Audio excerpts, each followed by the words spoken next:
సంక్రాంతికి విడుదలైన మెయిన్ సినిమాలు ఖైదీ నెంబర్ 150 మరియు గౌతమిపుత్ర శాతకర్ణి. అయితే గౌతమిపుత్ర శాతకర్ణి చిత్రాన్ని రాజీవ్ రెడ్డి గారు నిర్మించారు. సూపర్ హిట్గా దూసుకుపోతుంది ప్రస్తుతం ఈ చిత్రం. అయితే అనూహ్యంగా మంగళవారం నాడు నిర్మాత ఆఫీస్పై ఆదాయ పన్ను శాఖ అధికారులు దాడులు నిర్వహించారు.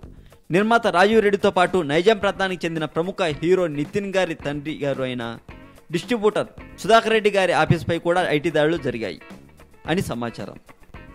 మొదట ఫిల్మ్ నగర్లో ఉన్న ఫస్ట్ ఫ్రేమ్ ఎంటర్టైన్మెంట్ ఆఫీస్పై దాడి చేశారు అని సమాచారం.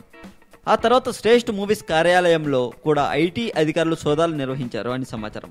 అయితే టీవీ వాళ్ళు చెప్పే సమాచారం ప్రకారం విలువైన కొన్ని పత్రాలు వాళ్ళకి దొరికాయని, దాదాపు 8 గంటల పాటు వాళ్ళని విచారించారని తెలుస్తుంది. మరింత టాలీవుడ్ సమాచారం కోసం సబ్స్క్రైబ్ చేయండి టాలీవుడ్ సెంటర్.